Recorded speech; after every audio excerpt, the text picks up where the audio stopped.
जमात इस्लामी के बारे में लोग कहते हैं कि ये कैसी है। तो जमात इस्लामी बहुत ही ज़बरदस्त पार्टी है, और पाकिस्तान में जो दीनी पार्टियां हैं उसमें ये दीनी पार्टी, ये दीनी तहरीक जो कि जमात इस्लामी के नाम से मशहूर है, एक बेहतरीन और ज़बरदस्त पार्टी है। सबसे बेहतरीन बात जमात इस्लामी की ये है कि ये फ़िरक़वारियत से पाक है।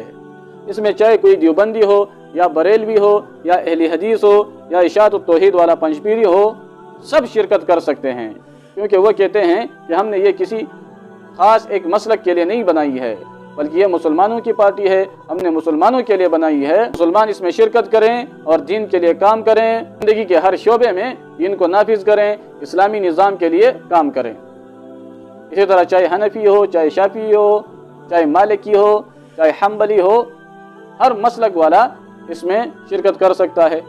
उनके मदारिस में आप जाकर देख सकते हैं, उनके मस्जिदों में, कि कोई रफ़े दीन करता है, कोई नहीं करता। अपने ही मसलक पर चलो, अगर रफ़े दीन करना तुम्हारे यहाँ औला है तो रफ़े दीन करो, और अगर हनफी हो तो न करो। अमीन तेज़ पढ़नी है तो तेज़ पढ़ो, आहिस्ता पढ़नी है तो आहिस्ता पढ़ो, कोई बात नहीं है।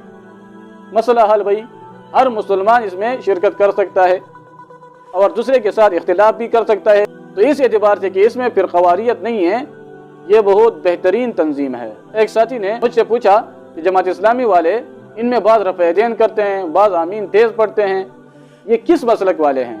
तो मैंने बताया कि ये किसी मसलक की पार्टी नहीं है, बल्कि इसमें जो रफ़े दीन करते हैं वो अहले हदीस हैं, जो अपने मसलक के मुताबिक ही अमल करते हैं, और जो रफ़े दीन नहीं करते वो हनफी हैं, जो कि अपने मसलक के मुताबिक अमल करते हैं। इसमें कोई पाबंदी नहीं है।